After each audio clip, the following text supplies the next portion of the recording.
Hello, welcome back to another episode of Out of Stand Nation. We've got another amazing set of releases. We were just talking about it earlier. There's only been like what 2 weeks in the past 2.5 years of like where we were kind of like meh on releases, but for the most part, every week has always had something that we just really love. So look, we fought and argued about which songs to put in, which songs not to. They put way too many good ones. And then Nick would post up more, okay? Oh, man. Look, I was tripping. Man. Yeah, otherwise, like, we could have seriously had, like, a 10 music video episode. Mm-hmm. We would have been talking for, like, 2 hours, 3 hours. Yep, that would have been bad. Yeah. Maybe not for you guys, but for us, that's really tiring. Yeah.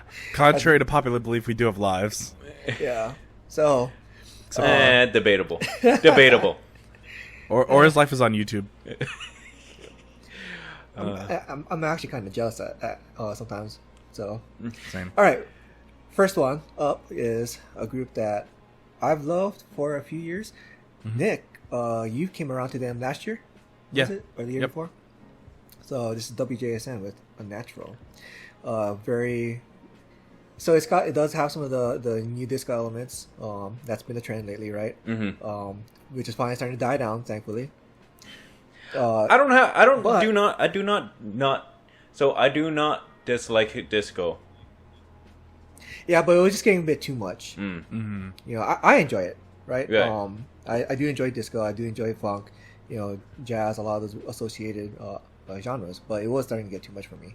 And here, this song, I really enjoyed it. You know, I was afraid. You know, like, oh man, you know, I hear that new disco, and I'm like, am I gonna be tired of this song already? But like, no, because it does have like that signature WJSN sound. Right. Mm-hmm.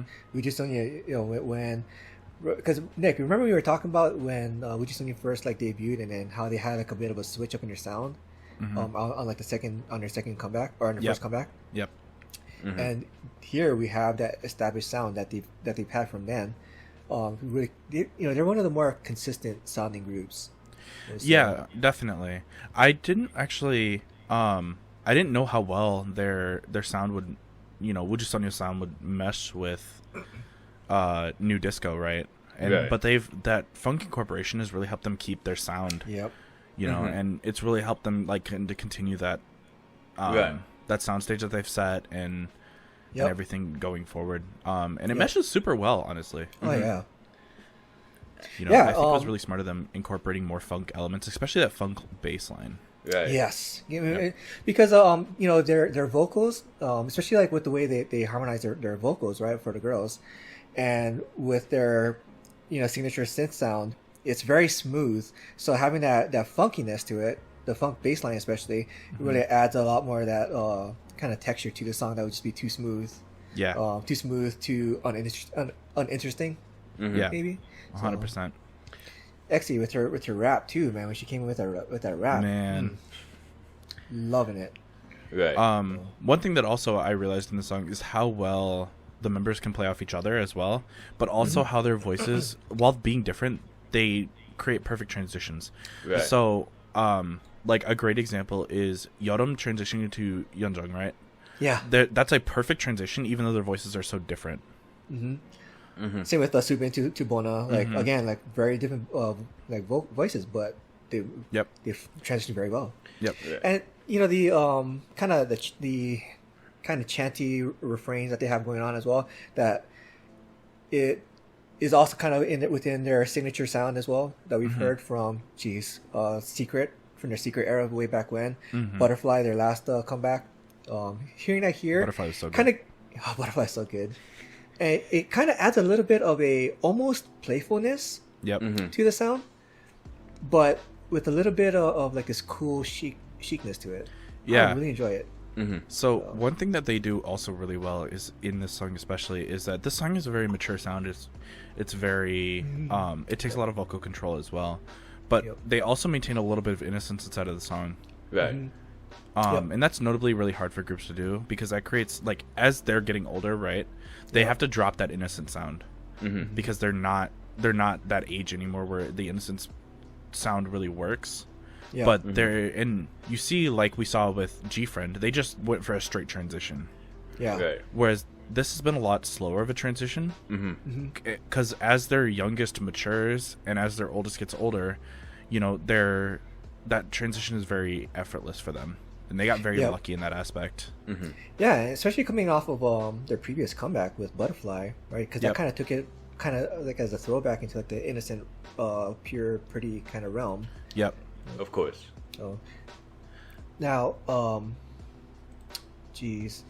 Aura, you know, with this music video, it seemed like you had a lot that kind of spoke out to you. Yes. Well, so I wouldn't say a lot, but there was a lot of elements that were, you know, very similar to how you described the songs, like you guys described the songs. Like there's disco elements with like the disco balls, but like none of it was super prominent.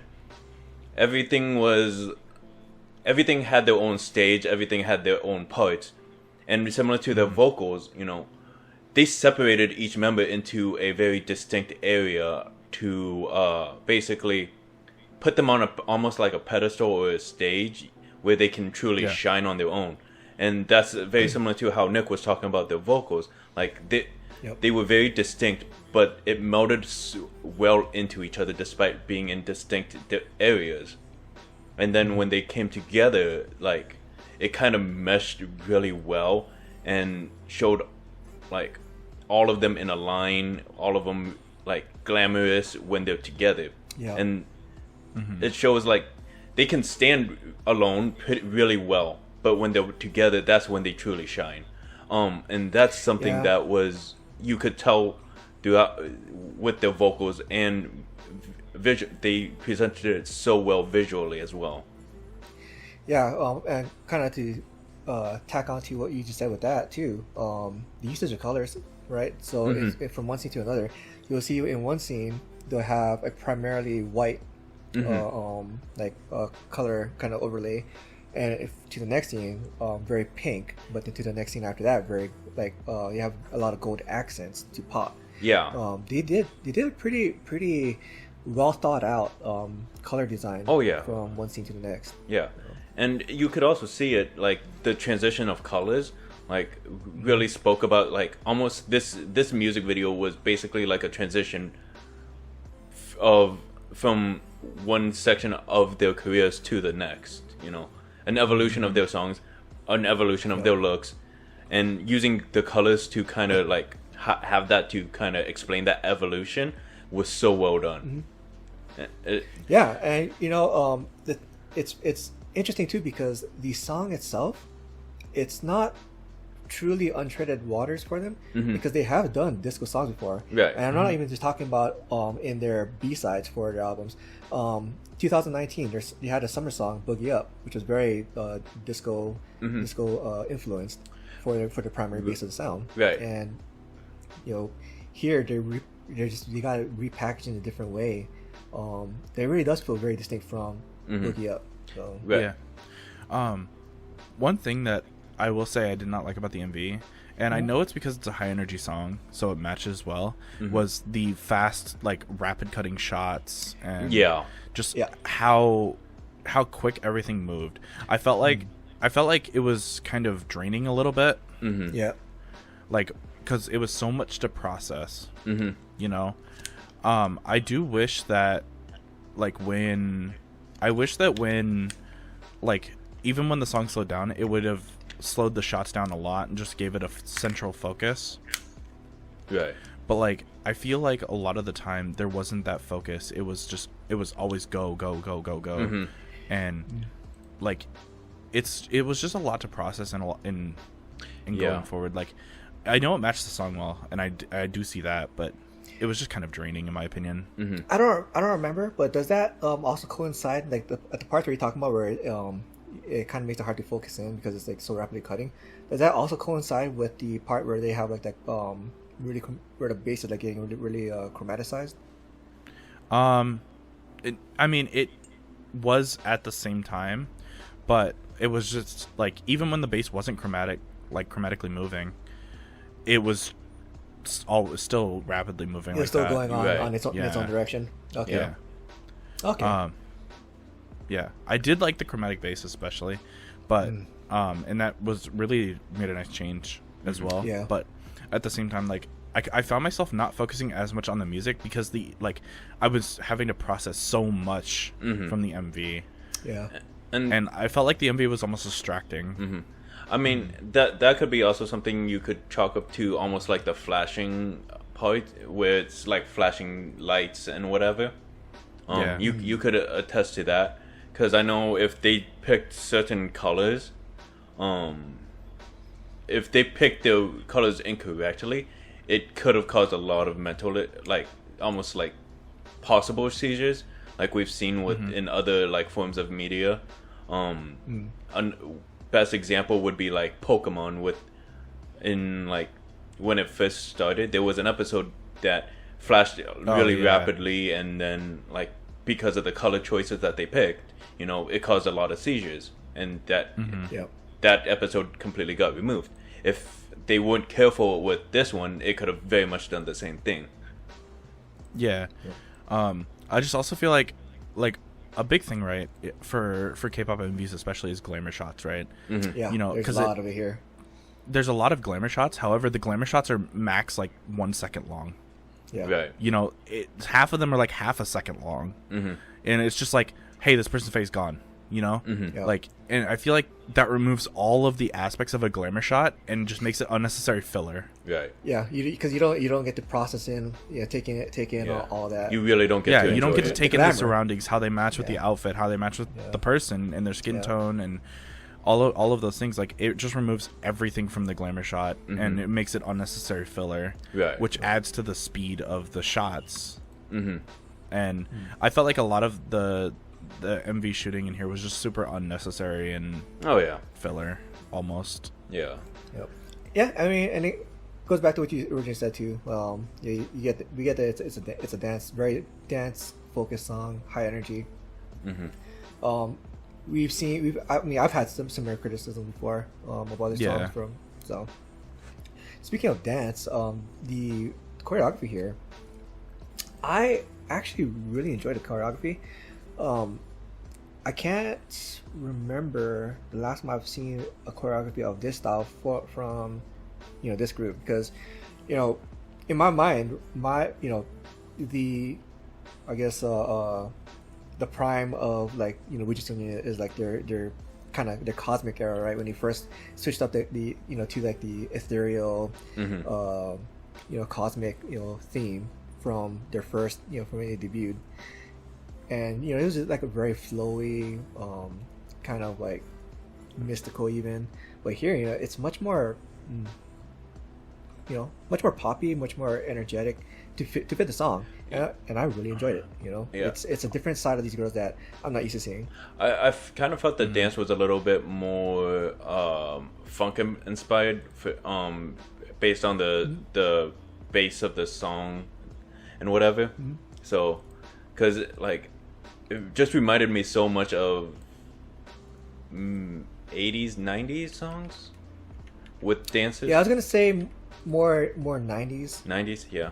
Yeah. Yep. So, all right. Well, you guys ready? Moving on to the next one.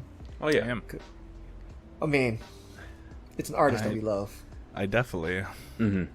Yeah. All right. Well, Nick, go ahead, take it away. So this artist, we've definitely never talked about him before. Totally. Came out with a 4-minute masterpiece called Late Night Movie. This is Hyun song. Yeah. And this was actually apparently co-written with Day6's Young K. And we've known Day6's Young K to be an amazing writer, Right? and Hyun song as well, for that matter. So naturally, when they collab, of course it's here. So, it's one thing that became very apparent to me when I first listened to the song was that Day6 influence. Because the first thing I thought of, besides the very opening, as it came into the first verse, I got to thinking like, man, I feel like this is like the song for after Zombie, Day 6 and Zombie. Yeah. Yeah. I definitely saw the comparison between Zombie and this. Yeah. Yep. Like, Zombie, you go through the angst of that song, going through life feeling like a zombie, and then, coming to this song for a little bit of healing. Mm-hmm. Mm-hmm. Yeah. But also, like, Young K really likes these open sound stages. And And that matches perfectly with Hyun song. Yeah, you really hear it Because- throughout. Yeah, because Hyun song really likes this open sound stage. We've heard it in Nostalgia. The only time he really had a closed sound stage was in 3108. Oh, yeah, 3108. Yep. Yeah, and I mean, to be fair, that was very EDM. EDM loves closed sound stages, but even that, it wasn't fully closed. There were still aspects of that open sound stage. But man, here, especially with that really high synth in the chorus, man, I'm in love. Yeah. Now, for those of you who don't know what you're talking about with the sound stage, the open sound stage gives you like that really open feeling. You're out in the field, or you're watching it on a stage, on an open stage, In a concert or whatever. in a concert. Yep. Or like as opposed to like a closed sound stage where it feels more like you're in a room together with this performer. So, and it really matches up well because so the opening, right, the synth opening, it really made me think of 80s like new age music. I want to say like 80s or 90s. 80s, right? So I would say 80s. It kind of brought forward like that kind of feeling of like, you're ready to do some like yoga and meditate, right? Yeah, It was a very kind of meditational kind of feeling. So, and the song, it really does. It's really good for the soul. This song. So, just with his vocals, man. Yeah. His vocals are so great. his vocals are amazing. And we even get a bit of his falsetto in the song, which actually he I feel like he doesn't use that often. He doesn't. Nostalgia, he did quite a bit, but not like a lot. Yeah, I feel like if he goes into that upper register, he uses his mixed voice a lot more to give it a little more power, because his voice doesn't have a ton of power. No. It's more that soft nostalgic kind of feel with his voice, and that helps really well with his style. But also, you need a lot of that mixed voice. But here we actually hear his falsetto, which is kind of rare, but at the same time, it also feels like a new side of him. Yep. It feels like I learned something new about him in this song. And you guys saw my live reaction to when I first heard it. Like, you guys probably saw that when that point of the song came up. I was like, yeah, that's my like. I really do love his releases. And I mean, his vocal range is insane. Like, I mean, he's hitting really high notes in this inside of his falsetto. He's hitting really high notes, and he makes it sound effortlessly. Oh yeah. Like, he's not struggling. He's not straining to get up there's there. no strain at all. Yeah. I mean, one of the things that I really liked about this song was when it switched between either he was in the forefront and it was basically his voice carrying the song, to just the instruments, just where he paused and then the instruments carried the song. It's that switch, just like, I don't know how to explain it. It just created a nice balance and connection. How it just kind of flowed from both together, then to just him, then both for a slight second, and then just to instrumental, and then back to both. Yeah. It really gives that impression that he's singing, with the music. He's singing with his band. Exactly. And that is one thing that is really big about if singers play instruments, and they actually really love playing instruments, is they respect the instruments in the music. Yep. A lot of singers will just be like, oh, it's the backing track, it's meant to support me. And while that most of the time, especially in pop, is true, in songs like this, in songs where you're going for that open soundstage, like, refreshing feeling, it's not true. The music, the instruments aren't there to support you, but they're their own like highlight. Right. Yeah. And that's, man, you just remind me too, like, it's kind of one of the reasons why I've really kind of fallen off of a lot of J-pop lately, because a lot of J-pop songs, the background music is treated as just as like a karaoke song where you're just singing on top of music. So. if Yeah. if you guys It's really ever a shame, 'cause there's asked some really good music. to do, if you guys ever asked to do like a karaoke of this song, no, you can count me out.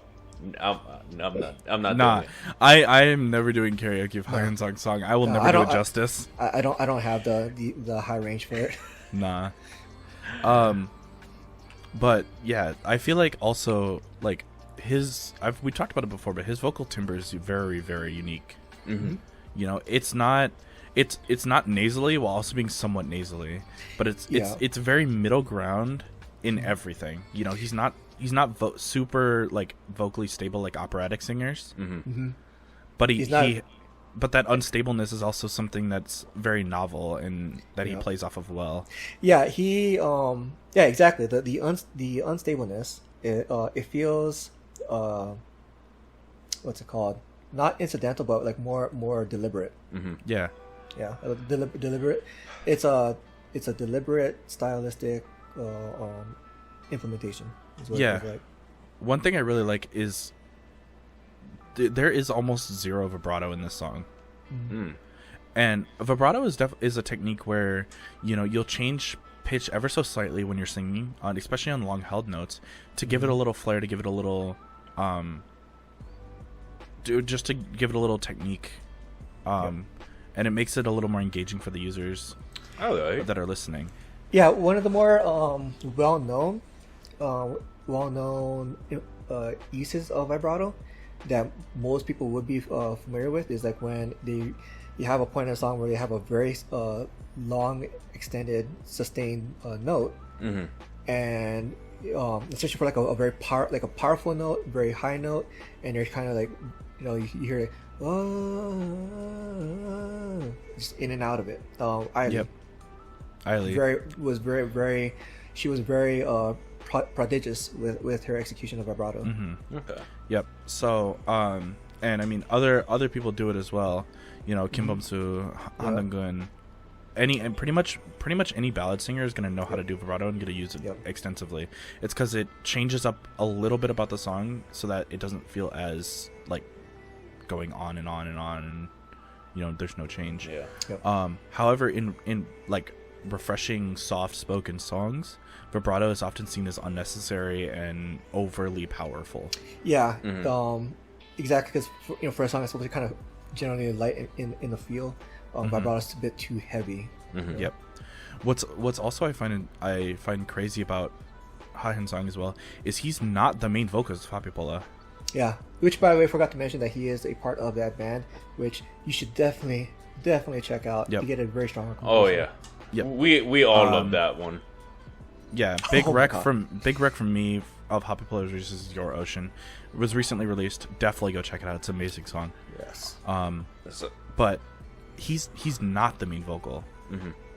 And that's crazy because he's so good. So good. Yeah. He plays more of a supporting role in Happy-Pola, but here But he's strong enough to stand on his own. Yeah. Yeah. Yeah. You don't hear that often from supporting vocals at all. Yeah. You know, it's, and you know, that's a lot like that really does speak to, you know, artists like him, artists like Mamamoo, like where all the individual members are strong enough to stand on their own. Yeah. You know, it's not, it's something that can be easily taken for granted. You know? 100%. I will say I have one gripe about this entire like music video or lyric video. Okay. But, It is, the lyrics are in white, okay? It's really hard to see. So if you're someone who's trying to like read along with the lyrics while the singing goes on, it's really hard to see because the like shading isn't prominent enough for the lyrics to stick out, and the choice of color for the background is just really bright already. So just trying to see the lyrics just makes it really hard. So- Yeah, I do agree. so- They tried to add a black shadow Yeah.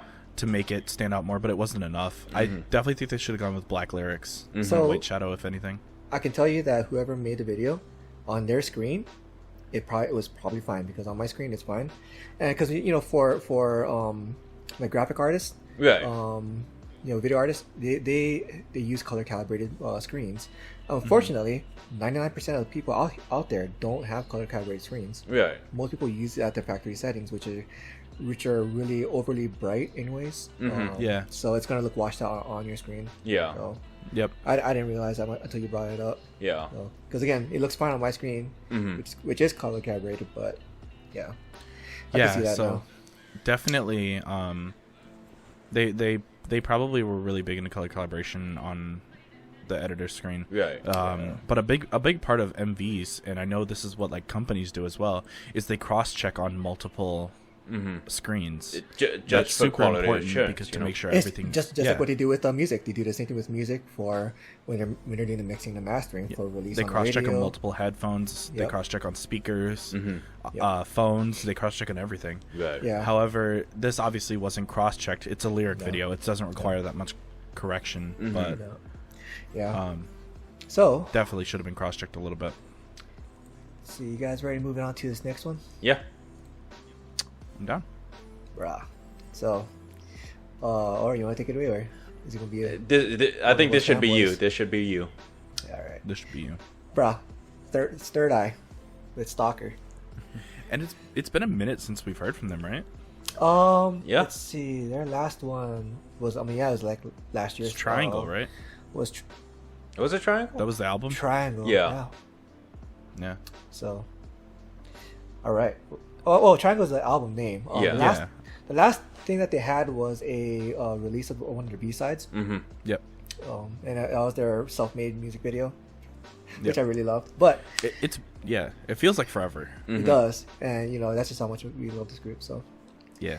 Stalker, man, Nick, what do you think about that opening, man? Man, that opening was so cool.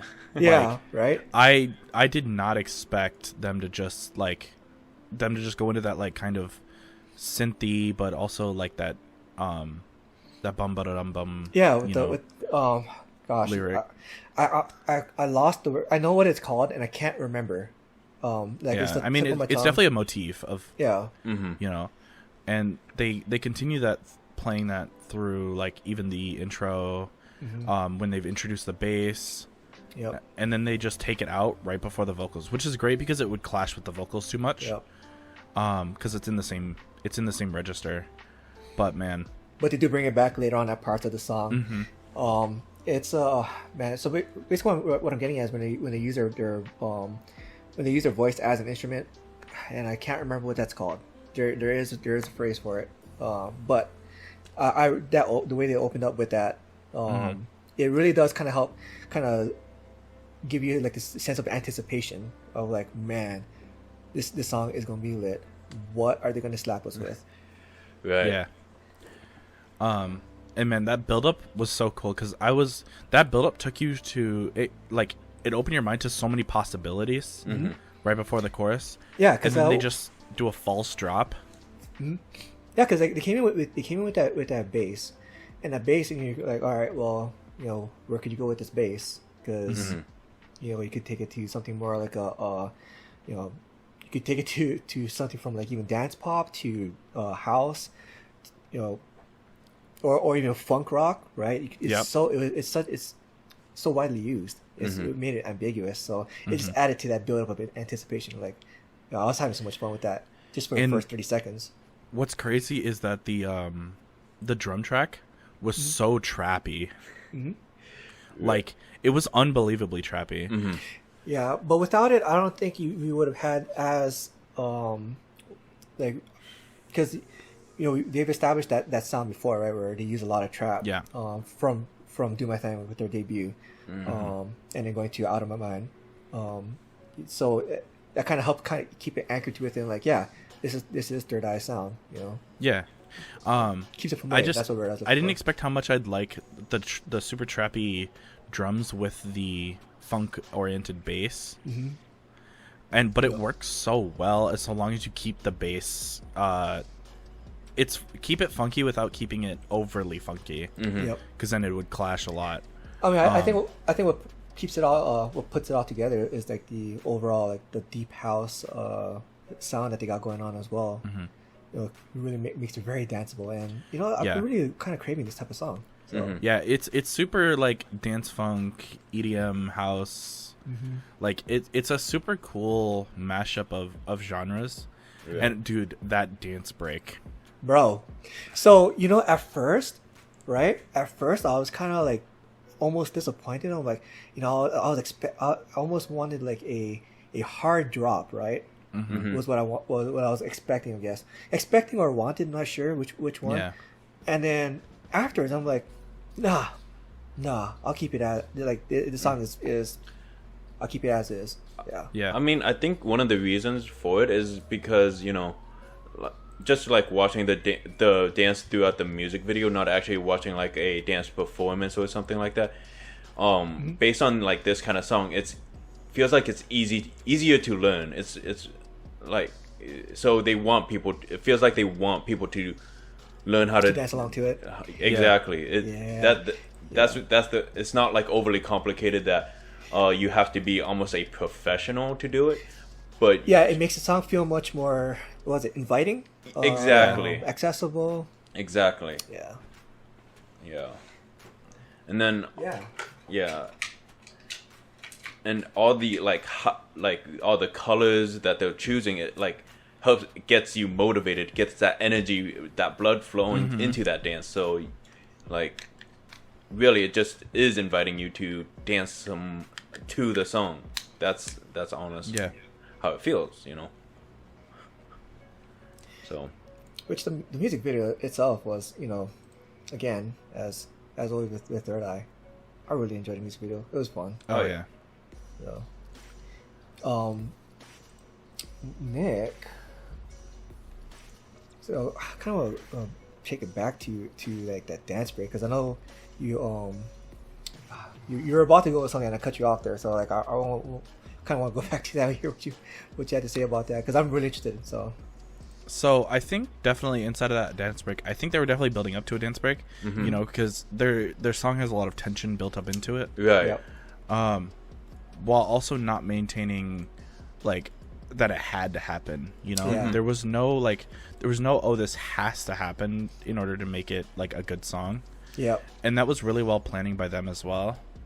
But I think definitely the one thing about the dance break that they did really, really well was incorporating it into the song without destroying all the momentum that was in the song. They didn't do a serious beat change.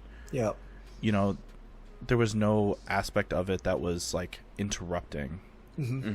Which we hear a lot with dance breaks nowadays, is that they were kind of interrupting of the song. Yeah. They almost do dance breaks just to say that they had one now. But this definitely didn't feel like required.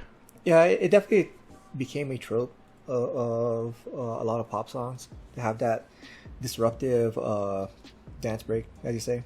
So, and for here, I think part of what keeps it really, I guess, cohesive in the feel is like, that build up that you're talking about, it was about 35 seconds long. 35 seconds of building up, like all right, here it comes, and then there's a dance break as you were expecting, but then like an actual dance break and not like a hard drop that would have been disruptive. Like again, kind of going back to what I was talking about earlier, what I was expecting, because it's been such a trope within K-pop. I'm like, not like once I got over that, like after like the first listen, like man, I don't know, I lost track of how many times I listened to the song throughout the week. Yeah, and I also think they filmed the dance break super well for that specific section. Like it focused on the choreo without being like stopping the way they were filming it. Yeah. Because they already made a super heavy focus on the choreo before that, which made the transition really seamless. This music video had amazing transitions throughout as well, like because it was already going in and out throughout the entire music video, but like them entering in and exiting out in a different scene, different color, or like using members to just transition the entire scene. Yeah. They had one where it went over their heads, and they used that over the head to transition into like a different shot. Yep. And that was super cool. something that you guys have heard me complain about before with quite a few music videos, they didn't spam the action cam shots throughout the whole music video. They've actually had points in this, like several points throughout the song or throughout the music video where they kind of just let the camera just kind of sit to let you take in the scene, and not like they're just doing this crazy thing every single, like all throughout nonstop. Like, you don't need to do that, right? You know? And here they didn't need to. It was a great balance. So. One thing I will say, I'm a little bit disappointed that I kind of wish that they did bring up a little bit more was in the beginning you saw them like in mafia suits with the mafia hat. I kind of wish that they brought it more into it, you know, or even transition their dance break and utilize that costume a little bit more. I just hate that it was just a one-off, like in the beginning kind of thing.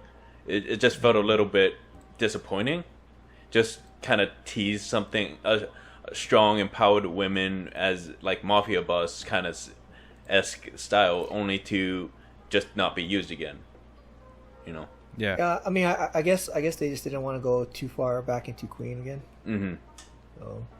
Yeah. So, because that was like the kind of the theme with Queen. So. Yeah. All right. Well, you guys ready to move on to this next artist? So, oh man, Nick, you wanna introduce him? Sure. So this is I think we haven't talked about this artist before, have we? No. Not well. Actually, we have. Have we? With his debut. Yep, it was his debut back in 2019. Oh wow. So wow. So it's been a minute. It was his solo debut after was it his first solo debut after Boyfriend, because he used to be a member of Boyfriend. Okay. Yeah. So this is Jeongmin with his song Bambi, and it was produced by 9F. Yep. Man, this song it actually shocked me when I first listened to it. I wasn't expecting like such a soft intro. You know, and they incorporated like the guitar, the acoustic, all the strings. I love that that riff that when it comes in, and it's because like you can feel like I love the way they left in all that texture for the guitar, like as it's coming in, you could almost feel every bit of that of those chords. I really enjoyed that. Yeah. Yep. Right. So, and then going into his vocals, so with his debut, what was it, 21 Me and You, I actually bought that that single like right after hearing it. Yeah, I bought it right after hearing it, and then with this, I'm like, man, this is Jeongmin. Like, is it no surprise to me that I'm gonna want to buy this?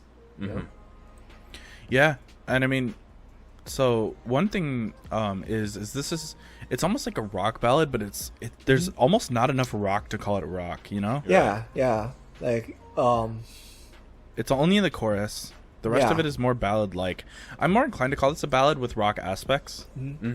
But what I didn't like, one thing that caught me off guard, and listening to it multiple times has really kind of made it better for me, but I initially didn't like the song because of how crashy it was in the chorus.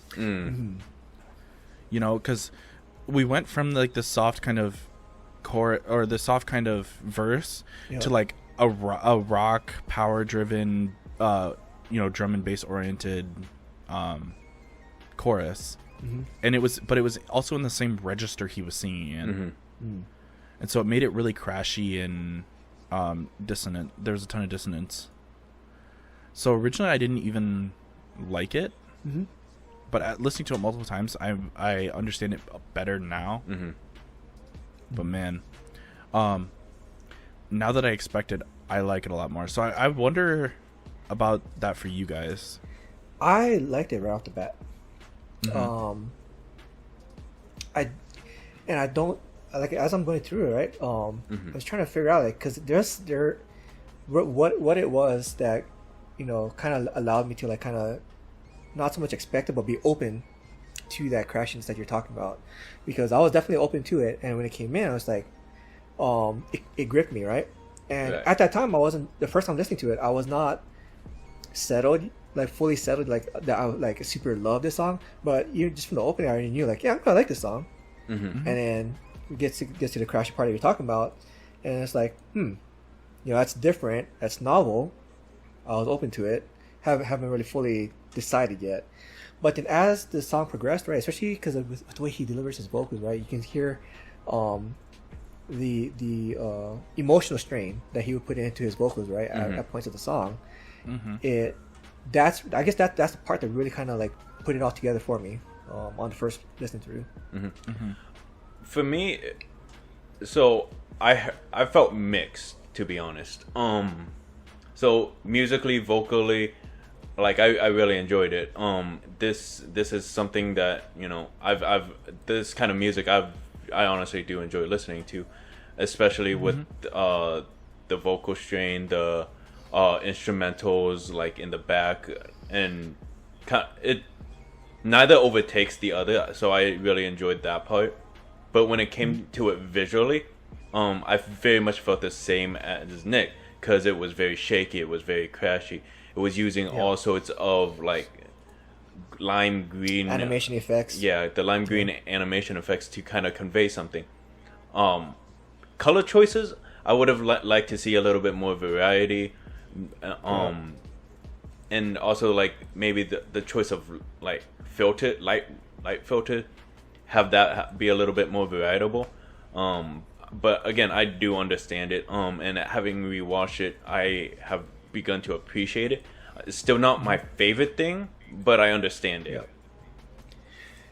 And now that I'm listening to it again, the vocals, like, yeah, it's primarily within the, like, as a ballad, as you said, but at the points where it kind of incorporates a little bit of that emotional strain, it does kind of stray into like the rock realm, the rock kind of the vocals.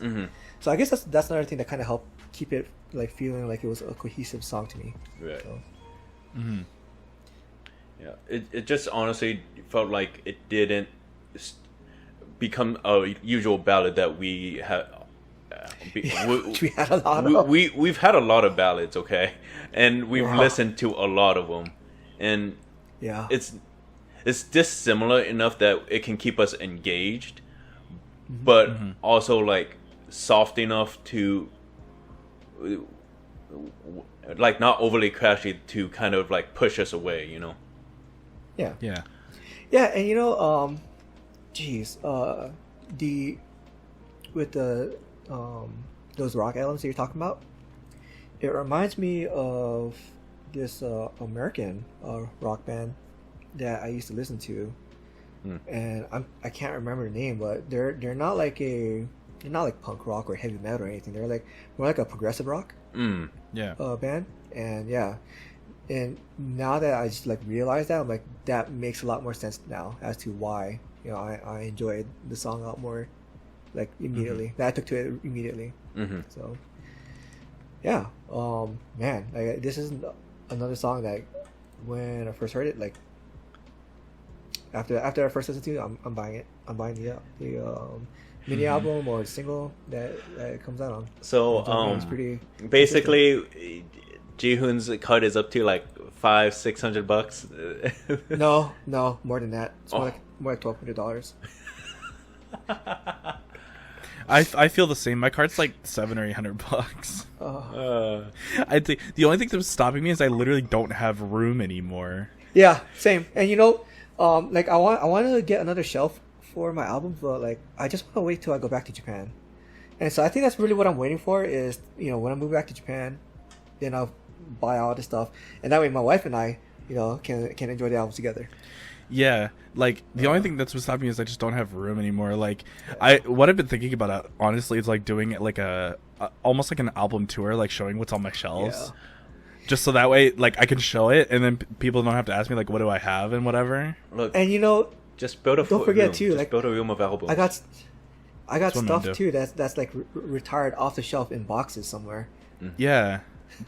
But like I can't do that because then it's like I'm not displaying like what I have at that point, you know. Mhm. Yeah, I just don't have the room to put all of them. I'm just gonna get a second case and just go from there, you know, fill that one up too. I mean, Yeah, like I have 2 right now, and they're full. I mean, have you Yeah. seen like the rooms that are filled with like Funko Pops in the rooms, like on the wall? Or Just like do it without. it's gonna be like full libraries. Yeah. Like people are gonna be like, oh, this is my library. We're walking in, it's just K-pop albums, you know. Yeah. All right, guys. All right. So, you want to take us into our last one? That. Oh Yeah. My God. So Yes. this is an artist that we love. Maybe you heard of it, maybe you haven't. I don't know. It is IU with Lilac. So this was released on the 25th. We didn't really get a chance to talk about it because these two got sick. Throwing these guys under the bus. I didn't get. I mean, and You felt unwell at the time. I mean, the wisdom teeth does that to you. Yeah. But so like I was actually surprised. I wasn't sure how Nick was going to receive this song considering what genre this felt like it was in. Yeah, with the new disco and the city pop. So. And considering Nick has been vehemently against city pop whenever it usually pops up, like I just wasn't sure. But Yeah, I was surprised too.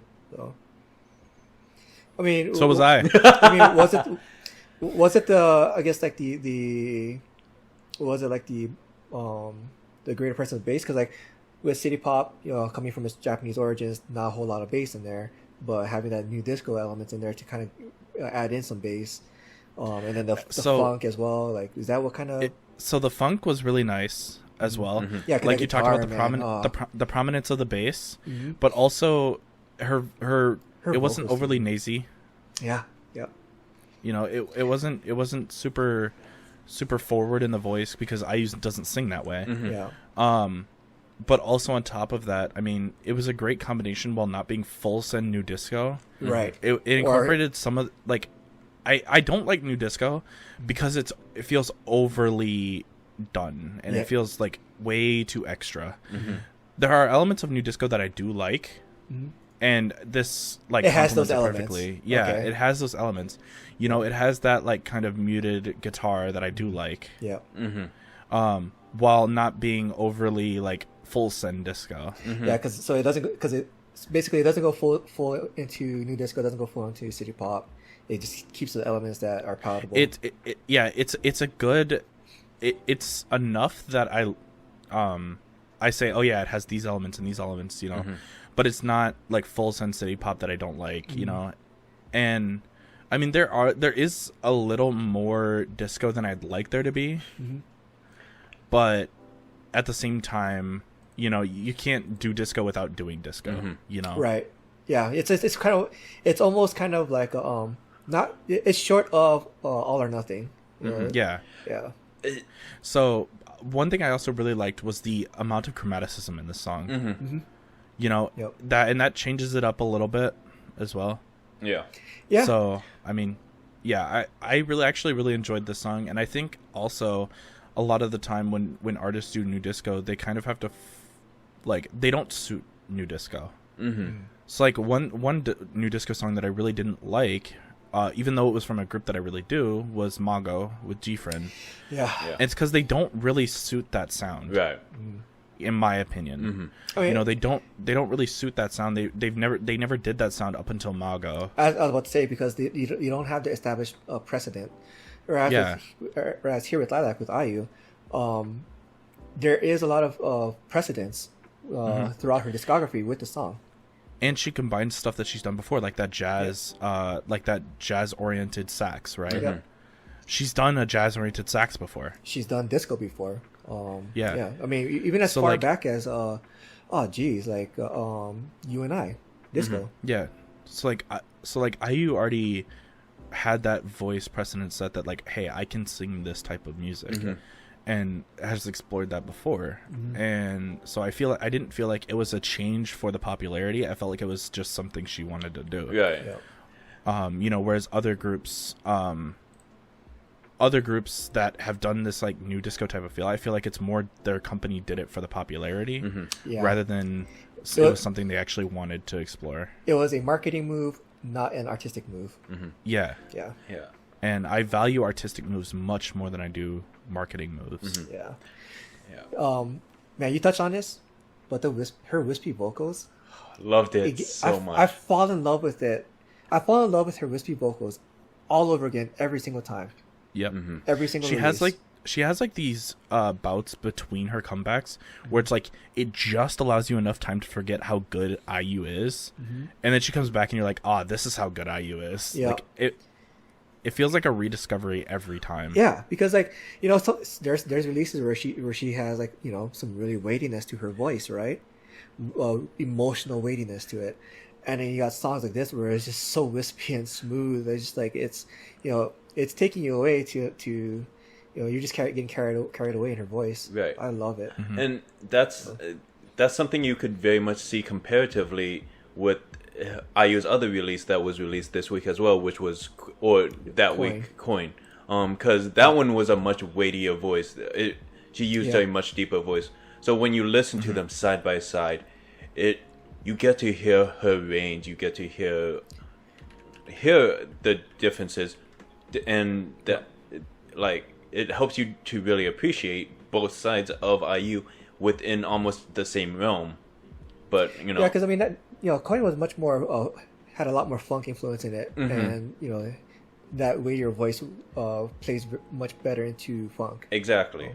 Yeah, and I mean we've heard as well her exploit different voice types, because of her versatility. I mean we heard it in Lilac, Celebrity. Blooming was a big one. Yeah. BB, even as far back as like Good Day, right? Or Peach. Those explored different styles and stylistic natures, and I think that's one big thing that makes sets IU different, and far apart from a lot of vocalists today. Is a lot of vocalists we hear stay kind of in the zone that they've created. IU doesn't care. She produces music that she wants. Yeah, I mean, IU is, for the three of us, we've consistently loved her music. No matter what she's released, we've loved her music. Consistently, whether they were track, the title tracks or the B tracks. We've consistently gone, hey guys, have you heard this IU song, or have you heard this IU song? We've consistently really loved it. And then even when she's doing her covers on her YouTube channel, she adjusts and kind of makes those cover songs her own. And it is so beautiful. I mean, I remember we even said that's not a cover. That's what's it called? A remake. A rearrangement. A rearrangement. That's what it is. We've said that's a rearrangement, or that's IU's style, or stuff like that. But I mean, we are IU Stan Nation. You know what I mean? We are IU Stan Nation. Yep.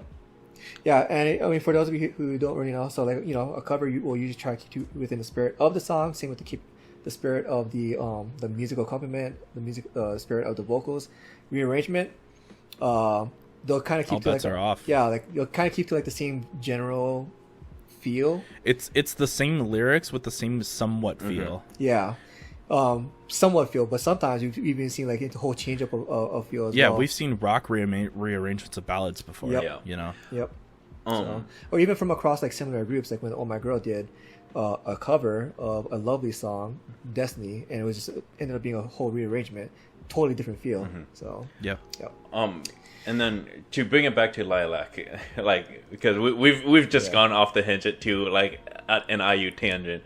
But to bring it back to Lilac, I really enjoyed the visual funk, almost a trot feel of visuals. Disco. A lot of disco. Yeah, especially with the dance portions. Yeah, very disco. Yeah, because she's got that IU smile too. Oh yeah, it the clothing, the costume style, the smile, it was almost reminiscent of the trot singer Hong Jin Young. It almost okay. Yeah, like I don't know why, like just seeing her in those like that style clothing, I was like, that kind of reminds me of the chart singer Hyun for some reason. Okay, yeah. She has worn similar. What was it? Love Battery, I believe was her song that she's like most famous for. I think so. Yeah. It's been a while. Mhm. It's an old song too. Yeah. It's like 20 years old, I think. One thing I also really like about this song as well is the incorporation of double meanings inside of the lyrics. Mm-hmm. So like when she talks about lilac, right? Mm-hmm. Two big parts that she talks about is the flower. Yep. Mm-hmm. You know, she makes direct mention to that, and then also will immediately talk about the color. Mm-hmm. Or we'll immediately talk about colors in Yep. general, and that's making reference back to the color lilac. Mm-hmm. Yep. And I think that's a really smart way to make a double meaning, without directly referencing a double meaning. IU's Yep. really You know. good at doing stuff like that, though. Yep. She's done it. I mean, she's done it multiple times. A big one that she did was in 8, right? You heard thousands of theories that all made sense Mm-hmm. to Yep. 8, and IU's really good at never directly confirming or denying anything. Mm-hmm. Yeah. Which makes it Because fun. she leaves it up to the interpretation, Right. which is really smart, even company wise, but it's also really nice artist wise. I mean, I've seen people that have made like universes around the miscellaneous theories that they've come up with. Like Luniverse. You know, Yeah. yeah. I mean, like so- it makes sense because, Man. like, again, pairing with coin, these freaking tangents. But like lilac, like Nick, you just mentioned flower versus and color lilac, coin, two sides of every coin, heads and tails. You know, dual releases. It is very much matching. You know. Yeah, they the MVs are matched together. You know, they are not. It's not just 2 MVs in a week. Yeah. It's a unit. Mhm. It's a pair. It's a matched pair. Exactly. Yeah. Right.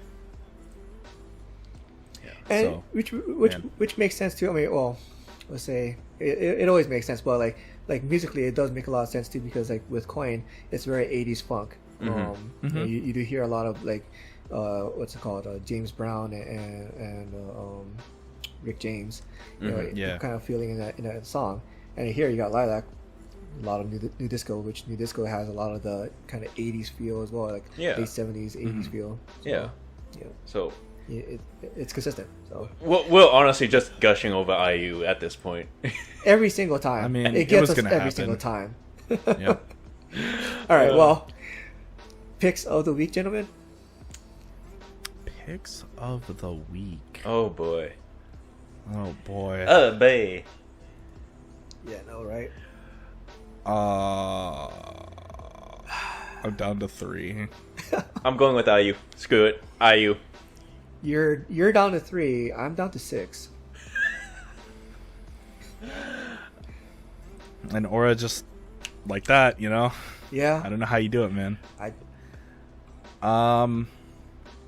I'm gonna pick one that we did not talk about this week. All right. yeah. What you got? I'm gonna pick Lisa Wan with Mom. Oh yeah. Which why don't you go ahead and tell the audience a bit? About... So Lisa Wan was on Miss Trot, and I know it's weird me talking about Trot, but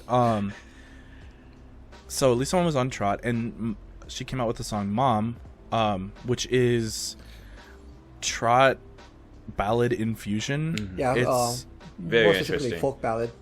folk ballad, very yeah. And so it's not. I wouldn't say it's enough to be called Trot, but it's definitely very folk ballad. I actually really loved the song. I found it very interesting and fresh because folk ballad isn't really that explored. Yeah. You know, it's either trot or ballad. You know, so folk ballad isn't really explored. But I think also her vocal style and be it how young she is almost like polar opposites. Yep. You know, I mean, she sounds like an experienced singer in her 50s. Yeah. But she's also so young, you know, and so that shows she has a long career to really grow her voice. Right.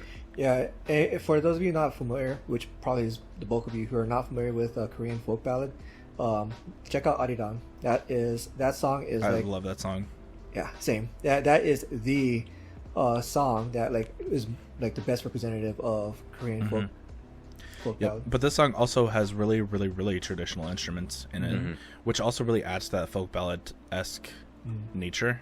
So have you heard an Arirang a performance of Arirang with the traditional instruments?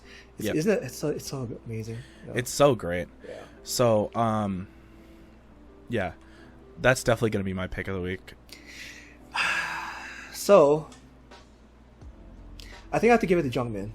Okay. Because it's been so long since we last talked about him. Like Hyun song, amazing. Third Eye, amazing. IU, amazing. Is this the first week that Hyun Song has not been picked for something that he was in the lineup for? It is. We've picked him every other time that he's been on, and it's kind of heartbreaking for me. But at the same time, like, it's Jeongmin. There's so also many great- IU. No, Oh, it is. or I picked IU. Yeah, I picked IU. Yeah. Yep. And and there's still the other artists that we didn't even talk about either. You know, Yep. it's been great. So Man, I mean, yeah, Doc B had to come back. Doc B, Kim You know, Sejeong, like- Checkmate. Sejeong, Park Bomb. yep, Colde, bro. When you dropped that on me, I'm like, man, I needed this like in my life sooner. Yeah, it's super nice, funk hip hop. Yeah. Man, we had so much. I mean, BTS was this week. You know, Exactly. like everything BTS puts out is super good as well. So BTS Treasure. and a new debut, NTX. You know, Yep. with Sonamu styling them. Yeah. Oh, by Which the we'll way, get to in our quick shots. shots. Yep. So, Yeah. So, like, everything this week has been so amazing. yep. All right. So, That's- Alright, you want to take away the quick shots? Start it off. I don't. This is sad. Okay. So That's alright. So IZ*ONE or media outlet things, IZ*ONE has the companies have put out like statements with like IZ*ONE related services like IZ*ONE Superstar, IZ*ONE Private Mail. They're about to be ending soon, which makes sense considering the group's going to be disbanding soon. It was bound to happen. It still sucks, but it's been a good run, with those services. But enjoy the private mails, enjoy the games while they're still around, and yeah. Alright, Nick. All right. So I talked about it briefly, but NTX had their debut, and they had a couple pre-debut songs before this, but this is their actual official debut. And I noticed that screenshot will probably be somewhere on the screen at this point, but basically Sonamu was in the credits, and I saw this and got curious, did a bit of research, and sure enough, there's in their stylist was Sonamu. If you don't know who Sonamu is, I'm not surprised. I don't blame you. Sonamu is a group managed by TS Entertainment. We've talked about them multiple times. They are not great. And Sonamu has been on hiatus since 2016? 2017 was their last release. 2017 was their last release. Jeez. So they've been on 4 hiatus years. since then. And they, after a big scandal and a couple members filed lawsuits against TS, it's a long story. Go read up on it. I'm not going to give my opinion on that. So basically, I guess Sonamu is working as a stylist now. I don't know if TS needs money. I wouldn't be surprised if they needed money. Yeah. But considering their past issues, but basically, I guess Sonamu is working as a stylist for this MV, and I don't know if it's just one member or what, but they didn't credit only one member. They credited the group, which makes me weird. think the group is working as a stylist for this. Yeah. And it was part of the fashion, not the makeup. They credited the makeup stylist separately, so there is that. And I mean, I don't know if it's like a stylist just going as a stage name. Sonamu, I wouldn't see a reason for a stylist to ever have a stage name. Yeah. But wouldn't see it. as it could as far happen. as what's come out, I mean, I guess Sonamu are stylists now. All right. Alright, Aura. So back to me. So we've talked about Brave Girls, what, 3, 4, how many times so far? And rolling slaps. Yeah. Yep. On an episode of what's going to be whether it's going to be released before or after this episode comes out, I don't know. On Ask Me Anything, Brave Girls is going to be back up to 5 members. You know, you've got the girls, you know, and then the 5th member that's joining them is Hicho. You know, our We'll have the picture. We'll have the photo. our variety king of the K-pop industry is going to be joining Brave Girls for Ask Us Anything. I believe Hicho posted it up on his Instagram. So you'll see him with the girls. Yep. All right. So this last bit of news, I don't think it's going to be a surprise to anybody. I use Lilac. When it debuted, it was already an all kill. It wasn't a perfect all kill yet, because for a perfect all kill to happen, you need to have about a 1 week period of history for the last remaining chart, and it's been confirmed. It is a perfect all kill. So congratulations, IU, on yet another perfect all kill under your belt. Yeah. 100%. Yeah, it was to be expected. Yeah. Honestly. To tack onto that, Celebrity got its 11th win as well. So. Oh yeah, it's still competing. Yep. So yeah. That's insane. IU is just killing the charts. She's killing us. Yeah. All right. Well, Nick, can you take it away, please? All right. Thank you guys for watching. This has been Honesty Nation. Make sure you like, comment, subscribe, and click that bell icon if you want to know when we upload in the future. We have a Twitter. Make sure you go follow that. All our links to our socials will be in the description box down below. Again, thank you to our wonderful patrons. You make our content better, and we hope to even provide you better content in the future. And with that, we will see you guys next week. Bye.